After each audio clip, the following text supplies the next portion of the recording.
자, 안녕하세요. 북수영 카페 여러분. 자, 오늘은 저번 시간에 이어가지고 기출문제 분석 강의를 해보겠습니다. 네, 중국 근현대사 강의죠. 자, 교재 몇 페이지 펴보시면요.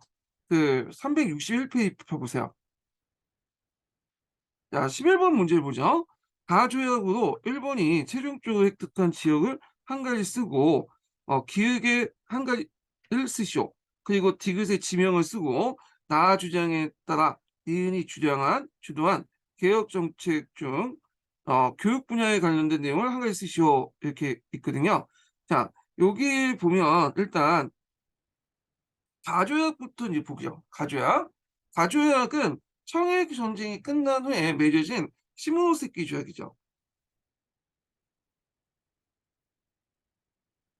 자, 그래서 이제 여기 보면 이제 뭐 군비 배상금도 있고, 그다음에 여기 보면 이제 중국은 다음 지역을 가려는 권한 및 그 지방에 있는 모든 것들을 영원히 일본에 넘겨준다 이렇게 있죠. 영토 하단 관련된 내용이죠. 그래서 여기 보면 2조와 관련돼서 이제 여기 최종적으로 획득한 지역 한 가지 쓰라고 했거든요.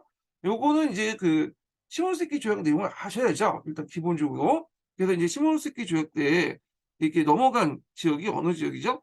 대만, 요동반도, 그다음 대만 북쪽에 팽호 열도가 있어요. 자, 요 세 지역인데 일단은 이 요동반도 여러분도 알다시피 삼국 간섭으로 해서 결국에 청에 이제 돌려줬죠. 그렇지만 러시아가 이 청을 돌려준 대가로 삼국 간섭에 참여해서 주도해서 이제 요동반도 돌려준 대가로 어디를 요구했어요? 요순과 대련 같은 부동항을 이제 요구를 했고 청나라가 그걸 이제 받아줬잖아요. 그래서 요순과 대련을 조차해 줬죠. 자, 그리고 이제 대만하고 팽우열도 두 가지죠. 예. 그래서 여기 대만과 팽우열도 이렇게 쓰시면 되고 대만 같은 경우에는 이때 이제 청일 전쟁 이후에 일본한테 넘어간 후에 나중에 일본이 패망한 1945년 동안 일본의 식민지였어요. 여기는요. 예. 자, 그다음에 이제 기역의 내용 한 가지 쓰시오 이렇게 있거든요. 자, 기역은 보면 밑에 있는데 중국은 이미 개방한 통상항구 외에도 기역의 다음 각처를 추가로 통상항구를 개방한다. 여기인데 자, 요때 이제 그 내용은 뭐냐? 이것도 사전에 배경 지식 있어야 돼요. 예. 자, 여기 이제 있는 내용은 양쯔강 유역의 그 항구를 개방해라 이런 내용이죠. 그래서 양쯔강 유역은 상당히 이제 뭐냐면 중국의 중심부에 있는 경제적 중심지잖아요. 예. 그래서 이 강도 크기 때문에 여기까지 안까지 여기 바닷배가 이쪽까지 들어갈 수 있어요. 여기는. 그리고 중간에 내륙 해운들 항구들이 있거든요. 그래서 이제 이런 것들을 감안해서 보시면 일단은 바다 쪽에 있는 항구였던 소주, 항주, 그다음에 이제 사시가 제가 이제 어디 있는지 잘 모르겠는데 하여튼 여기 부근에 있고 그다음에 요쪽 중간에 이제 뭐냐면 중경이 있죠. 네, 중경. 예. 자, 그래서 이렇게 내륙 그 항구와 연안 항구까지 양쯔강 유역에 있는 그런 것들을 개방해 나가는 건데 뭐 이제 소주와 항주 중에 대부분 썼을 거라고 생각해요. 그때 이제 학교 가신 분들은요. 예. 한 가지만 쓰라고 했으니까. 자, 그다음에 이제 디귿의 지명을 쓰고 나의 주장에 따라서 니은이 주도한 개혁 내용 정책 중 교육 개혁의 분야를 한 가지 쓰시오. 이렇게 했거든요. 자, 일단은 여기 시는 누구냐 하면 이건 탕유예요. 그래서 나의 자료는 탕유회가 올린 6차 상소 내용이죠. 6차 상소 내용이고요. 그다음에 이제 6차 상소를 왜 올렸냐? 독일이 상동성에 있는 어디를 점검했다 이렇게죠. 그래서 상소 내용을 잘 모르시는 분들도 대충 이제 배경 지식을 알고 있으면 여기가 이제 교주만이라는 것을 알게 된 거예요. 교주만. 그래서 교주만을 점령을 했죠. 교주만을. 야, 그래서 이제 있는데 어떤 분들이 이거 교주만이 아니라 뭐냐면 칭다오 아니냐 뭐 이렇게 하신 분이 있어요. 자, 칭다오는 교주만이 점령하고 나서 이후에 만든 독일이 만든 계획 도시예요. 그러니까 이제 항웨이가 그 당시 상소를 올릴 때는 그런 도시가 없었어. 예. 그러니까 이건 틀렸죠. 그래서 이 칭다오는 또 뭘로 유명하냐면 이제 맥주로 유명하죠. 독일인들이 맥주 되게 좋아하잖아요. 맥주 제조 기술도 되게 뛰어나고. 자, 그렇게 있고 그다음에 이제 여기에서 이제 이 사람이 했던 개혁 중에 그러니까 이 사람이 무슨 개혁을 했죠? 캉웨이가 범법 자강 운동을 했죠. 자, 요중에 이제 교육 개혁을 쓰시오 이렇게 했어요. 교육 개혁. 자, 이것도 예전에 한번 시험 문제 나왔던 거죠. 자, 일단은 교육 개혁은 어떤 것들일까요? 과거제를 폐지한 게 아니죠. 과거제를 개혁했죠. 그래서 명청 시대 때 과거제 문제점은 뭐예요? 팔구문이죠. 팔구문을 없애고 신식 학문으로 대처를 했고요. 내용을. 그리고 참고로 이제 과거제 자체가 폐지된 건 강서신정 때예요. 그다음에 두 번째로는 서당을 어, 학당으로 바뀌었다. 근대식 학문으로 바꾸는 대우는 학당으로 바뀌었고 세 번째는 곳곳에 신식 학교를 설립했죠.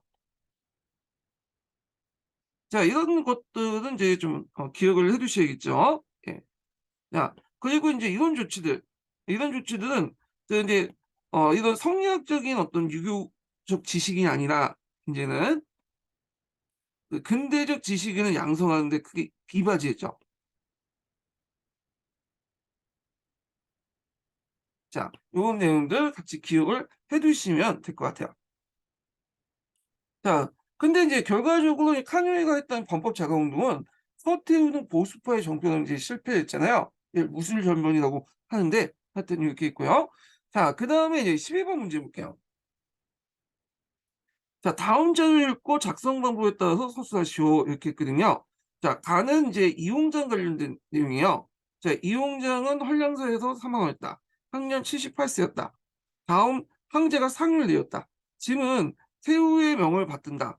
아마 이제 강서제가 이제 명령을 내렸던 거죠. 대학사 1등 수기배였던 원모 이용장은 항상 주도 면밀하게 계획하고 원대하게 생각하며 그 남들보다 재능이 뛰어나다. 한림원 신분으로서 해군을 통솔하고 큰 공을 세웠고 원모 땡땡 부양대식으로 임명받아 어려운 세상을 구하고 안팎으로 화목하게 어울리도록 하겠다. 이렇게 했죠. 자, 그러면 여기에도 이제 가로 안에 기역에 공통적으로 들어갈 간직을 쓰시고 있거든요. 기역에. 자, 여기에서 이제 간직은 이용장이 이제 최종적으로 아니면 최고 높았던 간직을 얘기한 거죠. 그래서 이 기역에 들어갈 간직은 뭐냐 하면 지게총독이에요. 지게총독. 어. 자, 그러면 인제 일단 요게 간직이 어떤 간직인지를 봐야 되겠죠. 지게라는 것은 보통 청나라 때 요 북경을 주변을 인제 했던 성이 있어요. 성이라는 것은 오늘날만 우리나라의 도 정도 되는 거죠. 최고 지방 행정단이. 여기가 지게성이에요, 지게성. 보통 오늘 하복성 일대를 얘기하죠. 그래서 여기가 인제 지게성이고 국경을 이제 주변을 했는 근기 지방이죠. 근기 지방의 어 지방 강이기 때문에 서열이 상당히 높죠. 제1 위라고 보시면 돼요. 그리고 총독이란 건 뭐냐면 청나라는 이제 지방관을 최고 지방官두 개를 줬죠. 총독하고 순무를 줬어. 총독은 보통 인제 1개 성에서 3개 성을 관할하는 거고요. 순무는 1개 성을 관할하는 거죠. 물론 이제 등급은 순무가 총독보다 좀 낮죠, 품은. 그렇지만 서로 총독과 순무는 황제에게 직하돼 있어요. 직속돼 있기 때문에 총독과 순무는 상하 관계는 아니에요. 자, 그래서 이제 직계성 같은 경우에는 되게 중요한 요충지이기 때문에 직계 총독이 있고요. 따로 직계 순무가 있어요. 예. 근데 이제 상하 관계는 아니지만 서열상 직계 총독이 우위고 다른 총독보다 더 우위죠.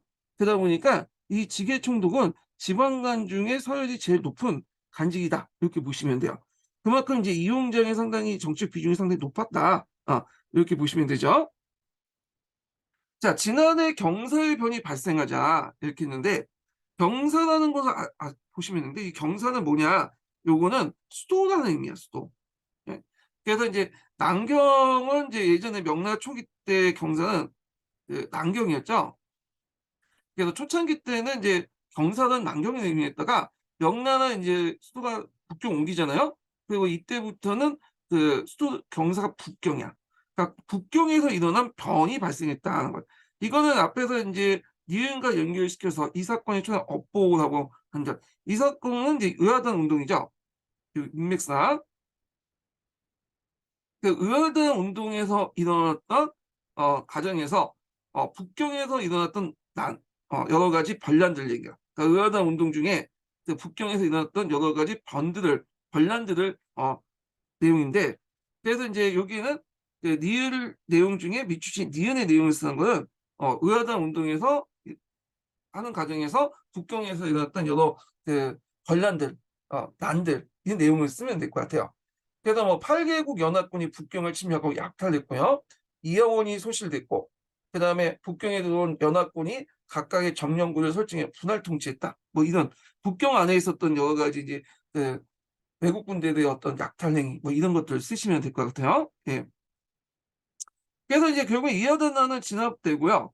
확약을 맺죠. 예. 그래서 이제 이걸 신축조약이라고 하죠. 예. 자, 그래서 이제 신축조약을 맺었다. 예. 그래서 이제 신축조약과 이제 의아당 운동은 예전에도 한번 기출이 나왔어요. 뭐 이런 것들. 자, 그 다음에 이제 내용을 좀 볼게요. 문제는. 자, 밑줄친 디귿의 내용 중 간제 개편과 관련된 항목을 쓰시오. 이렇게거든요. 나 사건은 이제 그 양계초가 쓴, 나 사료는 양계초가 쓴 그 사료이기 때문에 요 사건을 좀 약간 뭐냐, 의아당 운동이나 뭐 강서신정 이런 것들 상당히 비판적으로 보고 있거든요. 자, 하여튼 여기 보면 이제 이 사건이 초래한 업보 중에 서태후가 시위의 영향을 영합해 실시한 이른바 신정이다. 예. 자, 그리고 이제 그 이업부는 다시 간접적으로 그 각종의 가를 낳았다. 여러 가지 문제점을 낳았다. 이렇게 있죠. 청주는 대규모의 배상금과 신정 추진 비용으로 인해서 재정이 날로 부족해지자 오히려 외채에 의지하여 보충하려고 했다. 마침내 철도의 대차관은 혁명의 직접적인 도화선이 되었다. 이렇게 있죠. 그러면 여기에서 이제 디귿과 관련된 간제 중에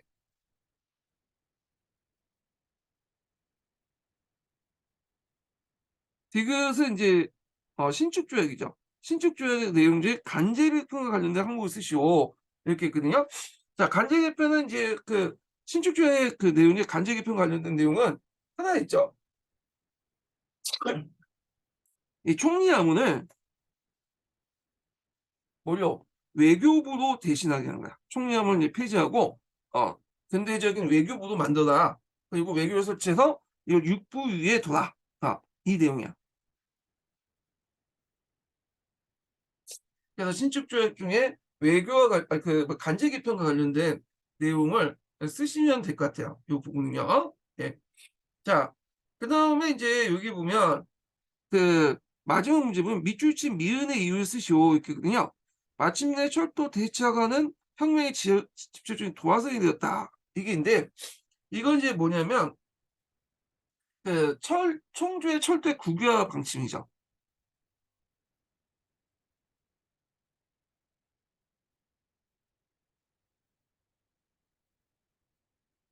그래갖고 이제 이게 신해혁명의 도화선이 됐거든요. 그러니까 당시 이제 신사들이 뭐 강살 채국권 해수 운동, 민간 자본으로 인한 철도 민영 같은 것들 등그 서양 열강들에게 뺏긴 권리를 되찾는 이권 해수 운동을 펼쳤는데 그래서 이제 그 절강들이 철도 부설권을 획득하고도 기한에 철도 부설하지 않은 경우가 많았어요.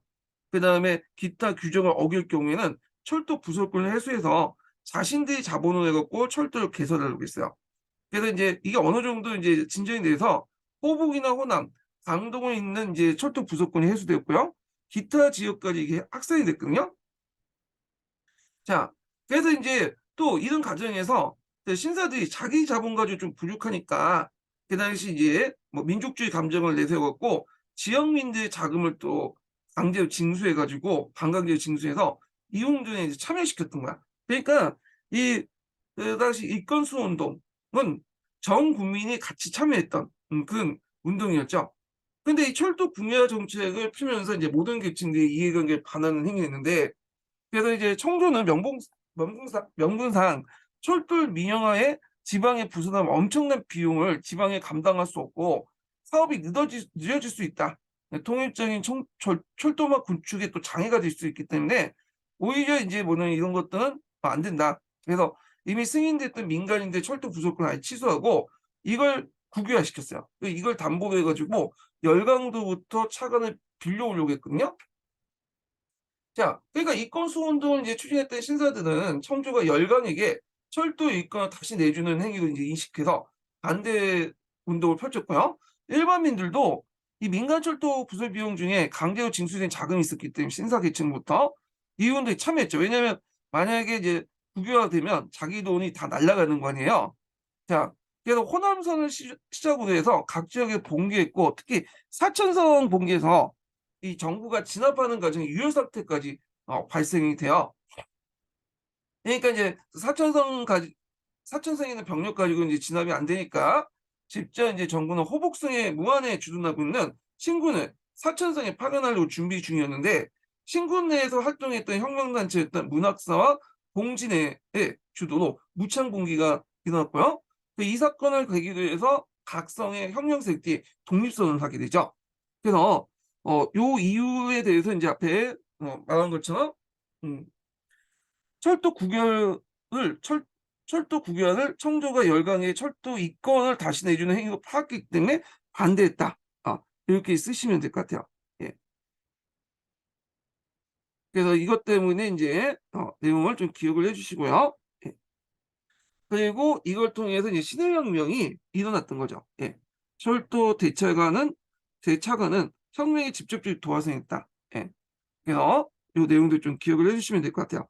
자, 그 다음에 이제 다음에 넘어가서 소문 활동과 신해혁명 볼게요. 자, 다음은 소문의 그 신해 활동의 선명 활동에 관한 대한 기술이다. 자, 가해 단체 색을 쓰고 나의 내용을 삼민주와 연결시켜 구체를 쓰시오 이렇게 했거든요. 자, 1894년에 손문은 하와이에서 처음으로 반청 비밀 결사를 조직했다. 이걸 하와이 흥중회라고 해요.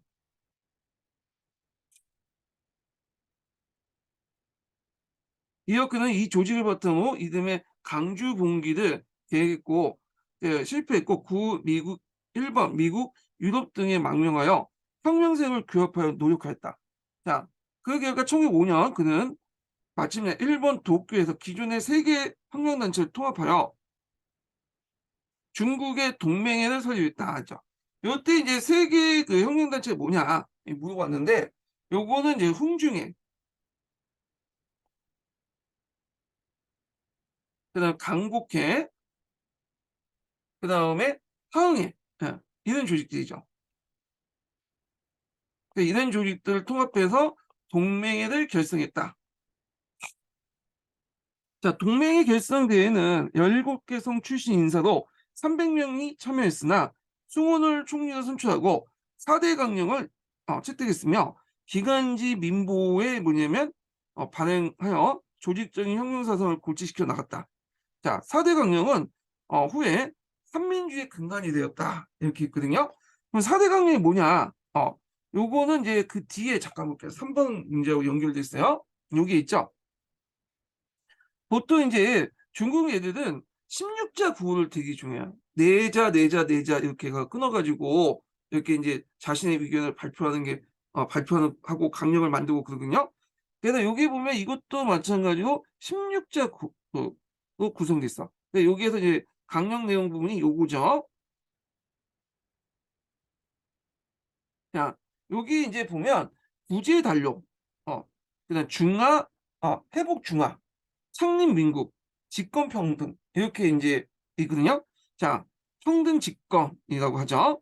그래서 이제 구제 단료, 회복 중화는 요거는 뭐죠? 오랑캐를 물리치고 중화를 회복하자. 이 민족주의죠. 민족주의. 그다음에 창립 민국은 공화국을 세우자는 거야. 공화국. 그래서 요거는 그 민권주의죠. 자, 그다음에 이제 여기는 평등 집권은 이게 뭐냐면 이제 민생주의죠. 집권을 평등하다. 자, 그 평등 집권은 일종의 토지 공개념인데 매도가하고 매수가의 차익이 생기면 이 차익을 국가가 한수해 가지고 사회 공공 분야에 이렇게 투자한다는 개념이야. 예.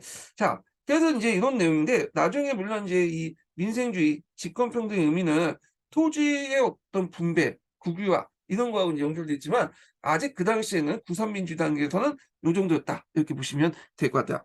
자, 그래서 이제 요거와 관련된 내용인데 그러면 이제 보면 삼민주의와 연결해 갖고 앞에서 언급했던 걸 쓰시면 되겠죠.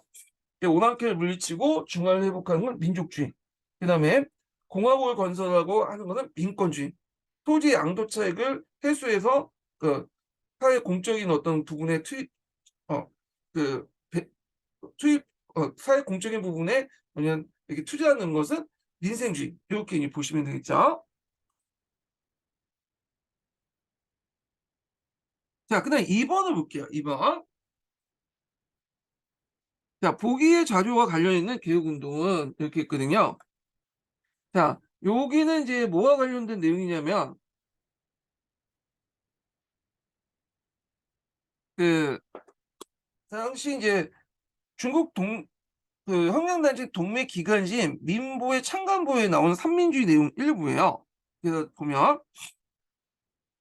로마가 멸망하고 민족주의가 일어나 유럽 각국이 독립하였다. 그뒤 각국은 자기 나라를 제국으로 만들어 전제 정치를 감행했다. 자, 피지배자는 그 고통을 참을 수 없어 민권주의가 일어났다. 자, 정치 문제에 있어서 경제 문제가 일어나 민생주의가 더욱 매우 성행하게 일었다. 그래서 뭐 민권주의, 민생주의 이러니까 이제 뭐냐면 뭐와 관련된 거야? 네, 신해혁명과 관련된 거죠. 신해혁명. 자, 그 다음에 3번을 보면요.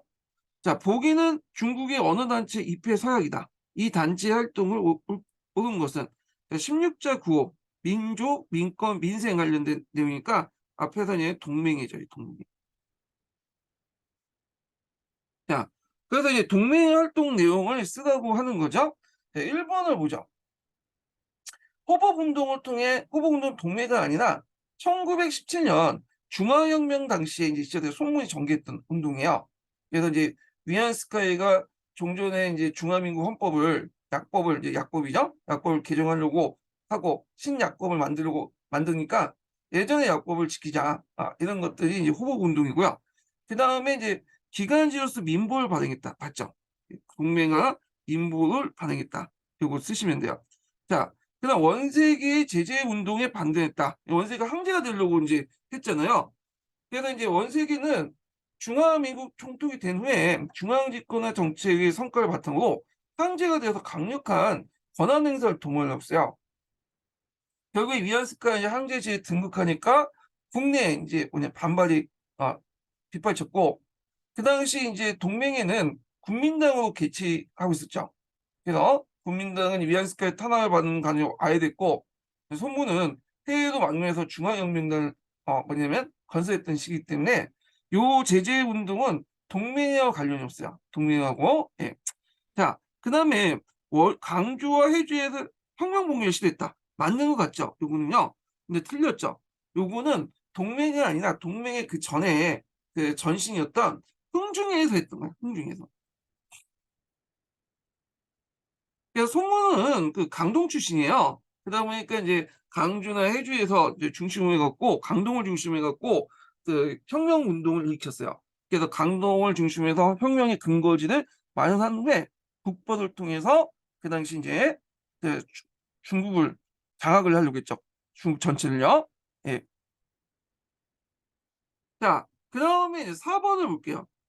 중국의 신해혁명에 대해서 한계제도의 폐지와 공화정의 탄생과 같은 측면을 고려 궁극적인 평가가 주어지고 있지만 이외 정치 상황이나 사회적 효과 측면을 보면 다르게 평가할 여지가 있다.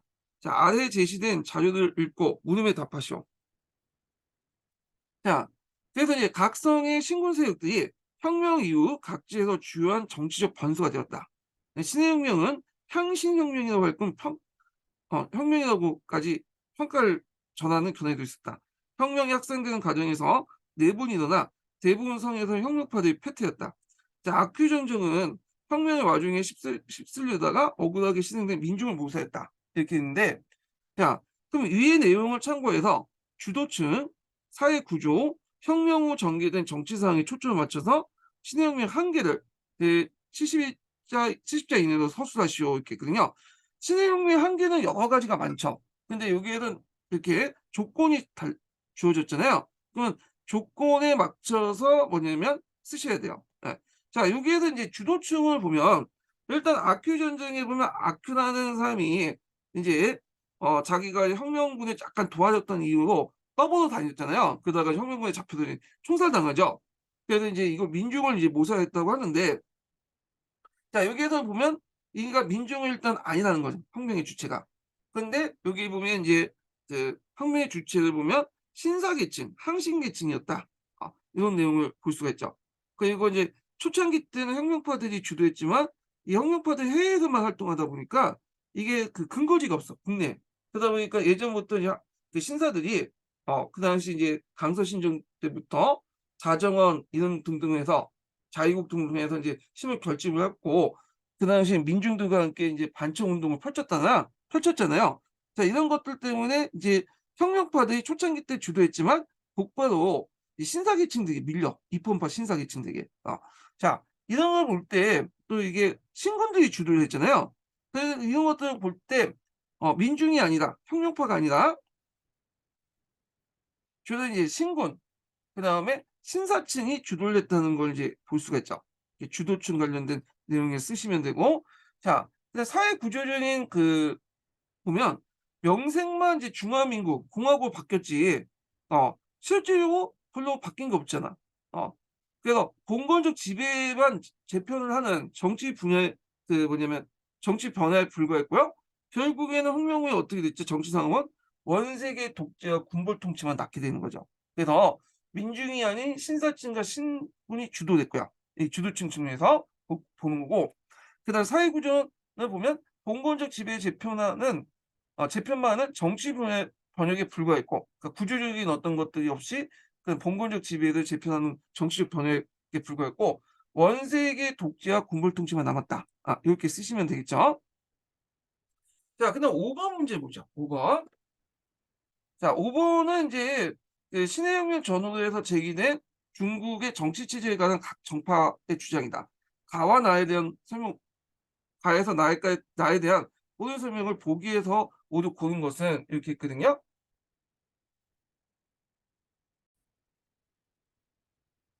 자 가는 인제 보면 "평민혁명에 의해 국민정부가 건립되었다. 국민은 모두 평등하게 참정권을 가진다. 대총독은 국민이 선거하고 의회는 국민이 선거한 의원으로 구성되며 중화민국 헌법을 제정하고 국민의 이를 준수한다." 이렇게 있죠. 자 이거는 이제 뭐와 관련된 내용이냐면 동맹가 내었던 민국혁명령의 주요 내용이에요. 국민혁명령이라고 있죠.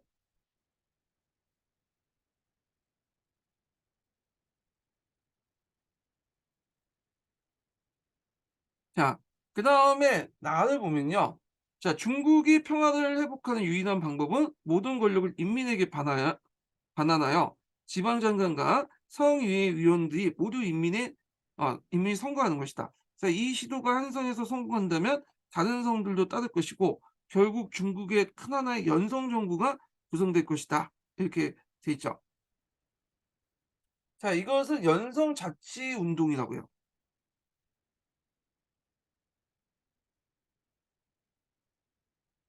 자, 연선자치운동은 각 성이 성원법을 제정하고 자치정부를 수립한 후에 민주적인 성전개혁, 성 안에서 개혁을 통해 군벌 간의 내전을 종식하고 연방정부 형식의 통일국가를 이룩하는 목적으로 어, 한 정치운동이고요. 주로 이제 북양 군벌과 대립하고 있는 서남 군벌에도 제기를 했어요. 자, 그래서 있고, 그 다음에 단을 볼게요. 자 이미 공화정은 이제 공회를 실시해 봤지만 중국은 수천 년 이래 군주 독재 정치에 익숙해져 있을 뿐 아니라 대다수 인민의 교육 수준이 매우 낮고 민도가 낮다는 거죠. 정치에 별 관심이 없으므로 공화제보다는 군주제가 더 효과적이라는 것은 의심의 여지가 없다. 자 요거는 이제 뭐냐면 제재 부활 운동과 관련된 거죠. 위안스카의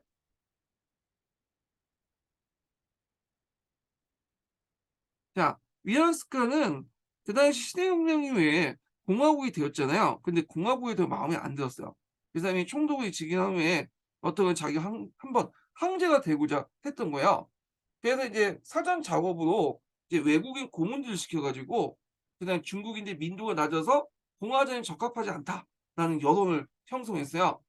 자, 그래서 이제 어느 정도 여론이 형성되고 나서 이 여론이 형성된 건 여론이 조작한 거죠. 조작한 후에 원세계가 항제를 즉위했지만 대내적인 반대로 결국엔 며칠 만에 물러났어요. 그리고 곧바로 죽죠. 자, 그럼 나를 볼게요. 나는 우리는 내각제를 바탕으로 의회 정치를 하려고 한다. 내각제에선 내각이 좋지 않으면 경질될 수 있지만 총독제에서는 총독을 쉽게 경질할 방법이 없다. 자, 총독을 견진하면 국채가 동일되기 때문에 이렇게 있죠. 자, 여기 총독이라는 것은 오늘날 이제 우리나라식으로 땐 대통령이라고 보시면 대통령. 자, 요거는 누가 이제 말했냐면 송교인이라는 사람이 있어요. 송교인. 송교인은 이제 신해혁명 이후에 국민당을 이제 만들었죠. 그래서 원세계와 대립을 했던 인물이야. 이 사람이. 물론 이제 원세가 이제 송교인을 암살시키죠. 요때 국민당은 이제 우리가 뒤에 나온 이 국민당 있죠. 요거하고는 별개의 조직이고 하여튼 동맹회 중에 일부가 나와서 이제 만든 당이다. 이렇게 보시면 될 것 같아요. 자, 그래서 요렇게 있고요. 그래서 이제 내용을 이제 좀 보면 가와 같은 주장은 혁명 가와 같은 주장, 그러니까 동맹이가 주장했던 거죠. 혁명파가 발행한 민보와 소보 등을 통해서 발표했다. 했는데, 자, 요거는 맞죠. 그래서 이제 그 당시 동맹회의 기간제 민보였잖아요. 그럼 소보는 뭐냐? 소보라는 것은 이제 그 당시 그 예국학사였던 장사초라는 사람이 있어요. 그래서 장사초가 주필로 맡은 잡지예요. 상해에서 발행하는 잡지였거든요. 그래서 이제 뭐 장병님, 최원배 이런 사람이 이제 필진을 해가지고 혁명파 선전을 많이 했어요. 그래서 이제 여기에서 동맹의 기간지 민보에 있는 내용도 발췌해서 많이 소개를 했고요. 그래서 이제 이 소보는 뭘로 또 유명하냐면 1903년에 그 당시 이제 그 장병리라는 사람이 있어요. 그래서 이제 그 장병님이 그 혁명군이라는 추용이 쓴 책이 있거든요. 어, 이거를 뭐냐면 그 소부에다가 올렸어. 그래서 이때 이제 장병님이나 추용 같은 사람이 잡혀갖고 이제 체포됐고 했는데 이걸 이제 소보안이라고 해요. 소보안으로 유명해. 어. 그래서 이제 이 혁명군이라는 내용 자체가 이제 반증적인 내용이 상당히 많아요. 그래서 이 소보안으로 이제 유명하다. 여기 기억을 해두시면 돼요. 자, 그다음 나는 일부 계몽 군벌이 군불 간의 전쟁을 종식하기 위한 방안으로 제기되었다. 맞죠? 요때 계명 군벌이라는 것은 상대적으로 북양 군벌보다는 좀 약간 나은 그런 군벌을 얘기해요. 선왕 군벌을 얘기하는데 선왕 군벌은 주로 이제 강동, 강서에 있는 군벌이고 예전에 동맹회 출신에 있는 사람들이 많아요. 이 사람들이. 그다음에 그러니까 위안스카의 어떤 뭐냐면 그 북양 군부보다는 상대적으로 좀 나았다. 그렇지만 서양 군부이든 그다음에 저쪽 그 북양 군부이든 결국에는 거기에요. 군부적 속성은 비슷비슷해요. 예. 그래서 이 서양 군부는 신해혁명 이후에 이제 반원 세력과 일부 국민의 세력들이 이제 뭉쳐서 군부화됐던 것들인데, 자, 이들은 손문의 강동 정부하고 또 협력을 해요. 그래서 진본이 계명적 성격을 띠고 있지만 민중을 착취하고 외세에 협력하는 그 군벌적 속성은 북양군과 똑같다. 그래서 이제 얘들이 이제 북양군하고 이제 싸우다 보니까 심히 벅차니까 자기 성의 이제 안에서 자율성 이런 것들을 확보하기 위해서 이 당시 연성자치운동을 펼쳤던 배경이 되기도 하죠. 그래서 이게 맞고요. 그 다음에 다의 주장에 따라서 황제권의 신성 불가침을 부정한 흥정호법 대강을 공표했다. 이죠. 요거는 다하고 관련이 없죠. 이건 제재 부활 운동이죠. 청주가 망한 거고 이 흥정호법 그 대강은 청나라의 이제 강서 신정 과정에서 신사계층들이 입헌운동이 일어나니까 청나라 정부가 그들의 의견을 수용해서 반포한 거야. 네. 그래서 헌법은 아니지만 나쁜 헌법은 이렇게 만들겠다고 이게 좀 초안을 발표한 거다. 근데 이 형정법 대강을 보면 황제의 전제군주의 권한을 명시했어요. 그래서 이제 문제가 있죠. 그래서 이제 독일 헌법이 영향을 받았다. 이렇게 보고 있어요. 그래서 이 시기적으로 안 맞고. 자, 그다음에 라는 그 각성 도독 대표 연합회가 결정한 중화민국 임시 조직 대강에 반영됐다. 이렇게 있는데,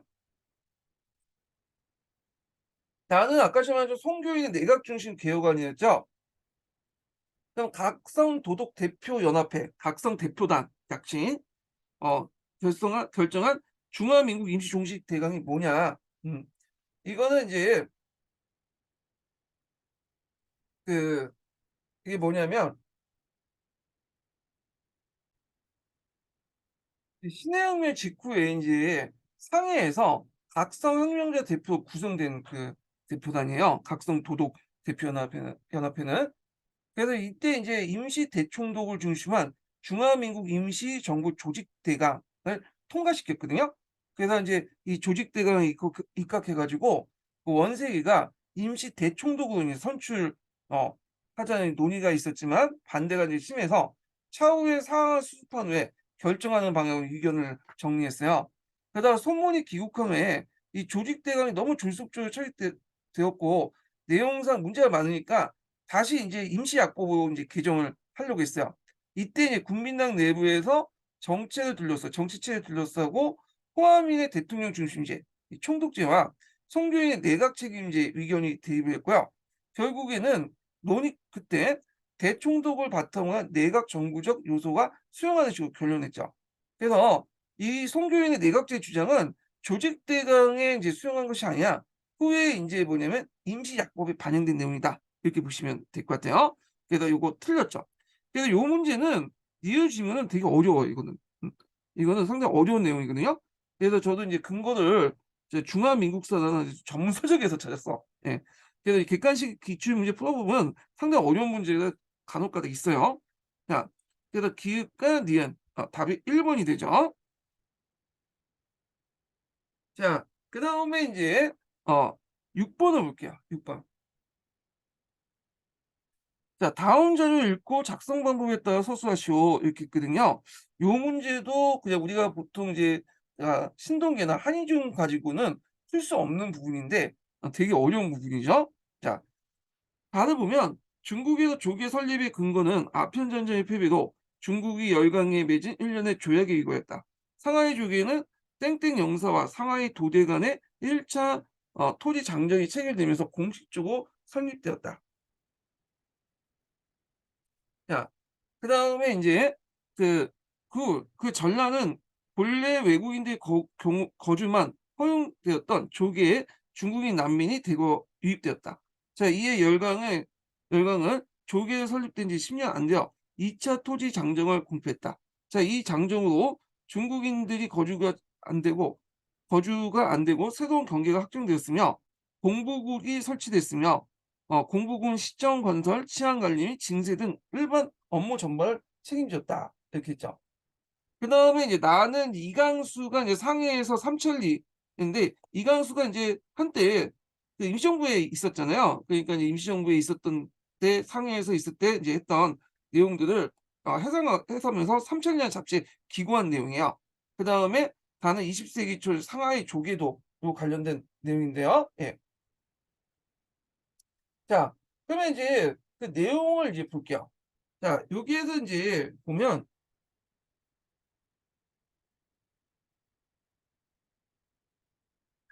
여기에서 기역의 인제 전란이 뭐냐 이 명칭을 쓰자는 거죠. 자, 이 기역의 전랑은 그 1853 년에 소도의 봉기 때 일어난 거예요. 소도의 봉기. 예. 그래서 이제 소도의 봉기가 일어나자 상하이의 현성을 점령했어요. 그 소도에는 천진의 일파 중에 하나인데 허리에 작은 칼을 차고 있기 때문에 소도회라고 했어요.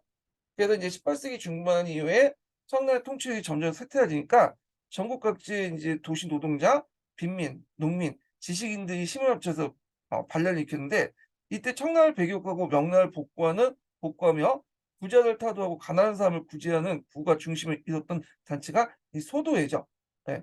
그래서 인제 이 소도회는 그 당시 태평천국 운동이 일어날 때 거의 비슷한 시기 때 일어났어요. 예. 그래서 이제 소도회 반란이 일어나니까 조계에 흘러들어서 많은 사람들이 이제 상해에 들어왔다. 이런 내용들인데 어 이게 이제 태평천국 운동과 거의 겹치거든요. 어떤 책에는 "태평천국 운동 때 했다."라는 이론도 있고, 자 하여튼 뭐 이게 이제 소도회라는 것은 인제 여기 보면 삼천리의 근현대사 책에 연결돼서 딱 보시면 있으니까 참조를 해 주시고요. 요거 상당히 어려운 문제예요, 요 어려운 문제. 그다음에 인제 "니은에 의해서 조기의 성격 변화를 쓰시오." 이렇게 있는데, 공보국이라고 하는 게 있어요. 이 공보국은 2차 토지 장정에 의해서 구성된 건데, 그 당시 인제 영사당 감독 아래 조계 최고 시정 기구예요. 시를 운영하는 기구죠.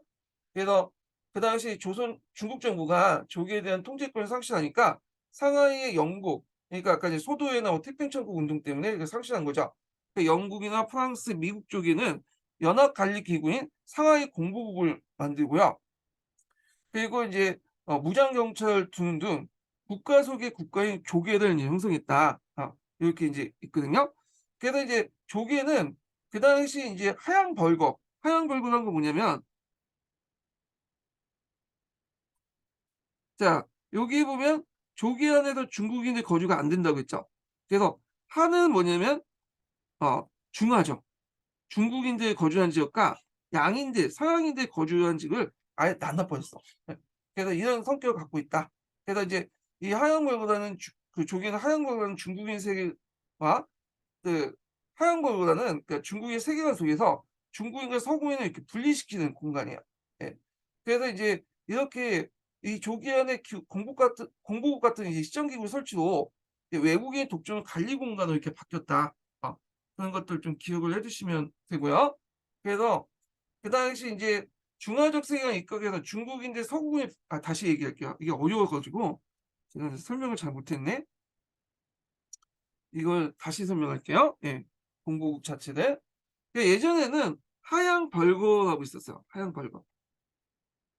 이게 뭐냐, 중화적 세계관에 보이면 그 중국인들과 그다음에 어 여기 서양인들이 서로 뭐냐면 떨어져 살아야 돼. 그래서 이제 이런 것들을 볼 수 있는 게 뭐냐면 공행이라는 조직을 볼 수 있잖아요. 그래서 공행의 관리하에 서양인들이 모여서 강동 지역의 어떤 특정한 구역에 살았죠. 그래서 중국인들하고는 일반 중국인은 접촉하지 못하고 이 공행을 통해서만 이게 무역을 했잖아요.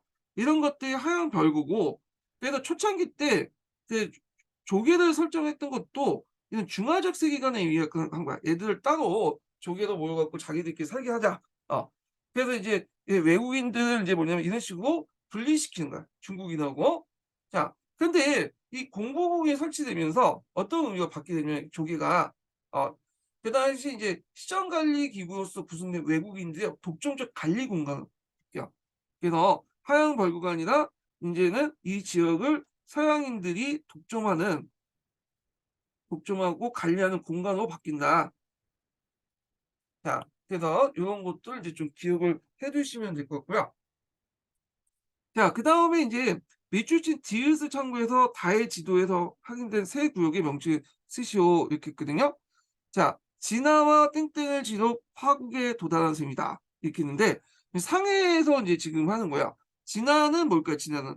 진화는 중국을 의미하죠, 중국. 원래 중국은 예전에 뭐 진화라고 불렸어요, 진화. 지금은 진화 쓰면 안 되죠. 이 중국이 원래 진화라고 했는데 요걸 이제 나중에 일본인들이 어떤 식으로 비아냥이 됐냐면 "어찌 저 나라는" 이게 진화가 이제 이런 식의 의미로 이제 비하됐기 때문에 중국인들이 지금 진화라는 말을 잘 안 써요, 지금은 애들이. 하여튼 요 진화를 건너서 땡땡 뭘 지나 벚국. 벚국은 파구어죠. 네 제가 이제 예전에 중국어 공부할 때 이걸 파구어라고 했는데 프랑스를 의미해요, 프랑스. 네 프랑스. 자 그러면 이제 다지도에 확인된 세 구역 명칭을 쓰시오 있거든요. 일단은 이 A 구역은 인제 뭐냐, 여기 보면 A군 공공조개예요, 공공조개.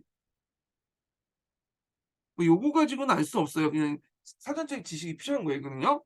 자 B조개는 인제 어디냐, 요거는 프랑스 조개죠. 그래서 여기와 연결된 거죠, 프랑스 조개. 그다음에 인제 여기는 나머지 지역은 이제 뭐냐면 중국인이 거주하는 공간인데 이걸 이제 그 당시에 하계라고 했어요, 하계. 하계. 자 그래서 인제 여기가 이제 어떻게 되면 일단 요렇게 간 것 같아. 이게 지도상으로 뭐 여기부터 해 갖고 요렇게 건너서 요렇게 가는 식으로 이제 이광수가 이게 상하이를 이제 간 것 같거든요. 상하이에 이제 그 시내를 이렇게 이런 식으로 해 갖고 간 것 같아요.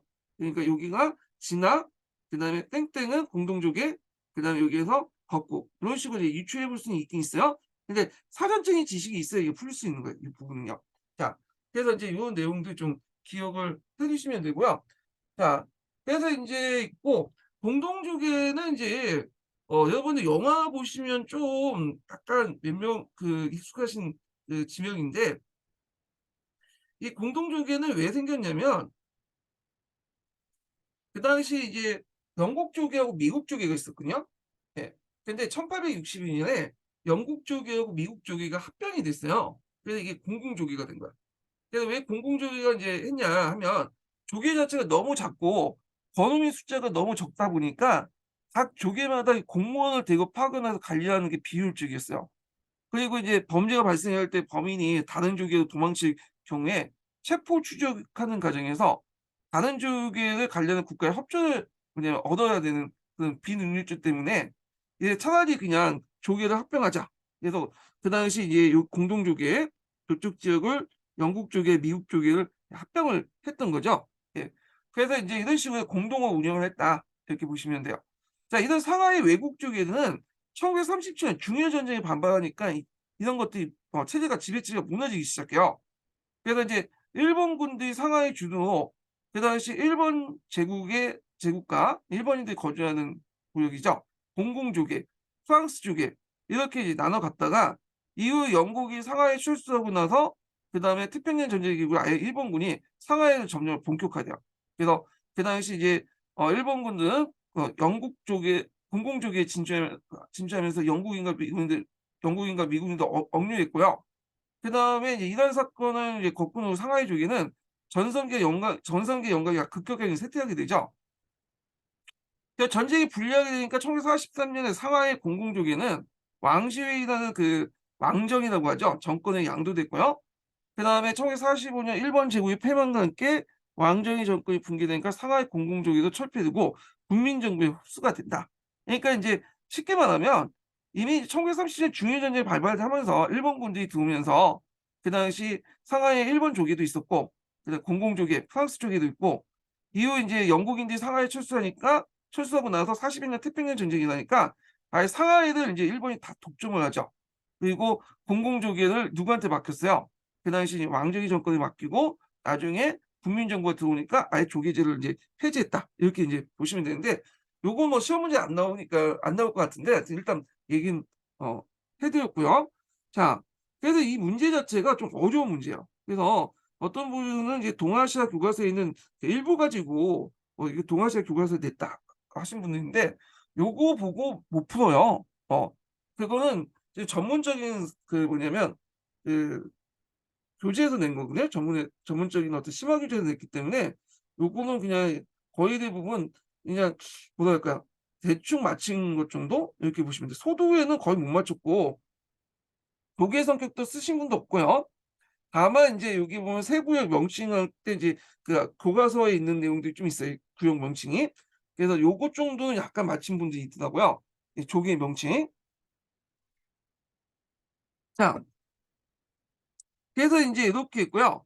그래서 인제 이렇게 해서 이제 중국 근대사 부분을 끝냈고요. 그다음에 다음 시간에 중국 현대사 부분에 들어가겠습니다. 예.